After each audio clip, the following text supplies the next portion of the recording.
अन्नदाताओं का आंदोलन तूल पकड़ता जा रहा है। अन्नदाता अड़े हुए हैं कि जब तक सरकार कृषि कानून वापस नहीं लेगी वो अपने घर नहीं जाएंगे।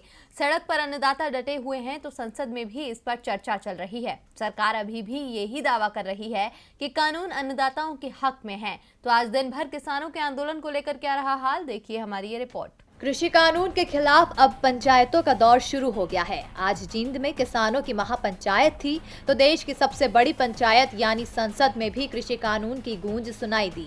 विपक्ष और अन्नदाताओं के दबाव में सरकार भी कृषि बिल पर चर्चा को तैयार हो गई।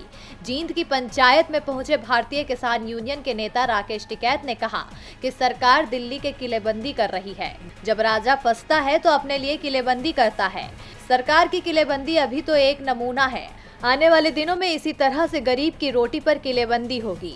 रोटी तिजोरी में बंद ना हो, इसके लिए ही यह आंदोलन शुरू किया गया है। आज हमने कृषि कानून को वापस लेने की मांग की है तो सरकार की ये हालत है। यदि हमने दिल्ली की गद्दी छोड़ने की मांग कर दी तो सोचो क्या होगा। अभी सरकार को अक्टूबर तक का वक्त दिया गया है। आगे जैसे भी हालात रहेंगे उसी हिसाब से अगली रणनीति पर किसान चर्चा करेंगे। इस बीच जींद में आयोजित इस महापंचायत में 5 प्रस्ताव भी पारित किए गए।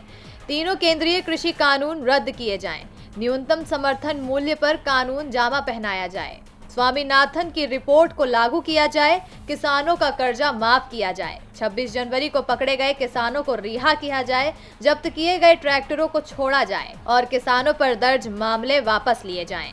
किसानों ने तो साफ कर दिया, आंदोलन शुरू करने से पहले जो मुद्दे थे अभी भी हैं और सरकार जब तक उनकी मांगों को मानेगी नहीं, आंदोलन भी समाप्त नहीं होगा।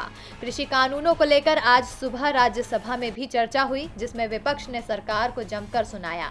राज्यसभा में विपक्ष के नेता गुलाम नबी आजाद ने मोदी सरकार पर तंज कसते हुए कहा कि जब केंद्र में कांग्रेस की सरकार थी उस समय भी किसानों के आंदोलन हुए थे, लेकिन हम किसानों से लड़े नहीं। किसान देश का अन्नदाता है और वो देश का पेट भरता है, उससे लड़कर नहीं, उसकी बात मानने में ही सभी का सम्मान है। लेकिन सरकार की ओर से अभी भी दावा किया जा रहा है कि कृषि कानून किसानों के हक में है।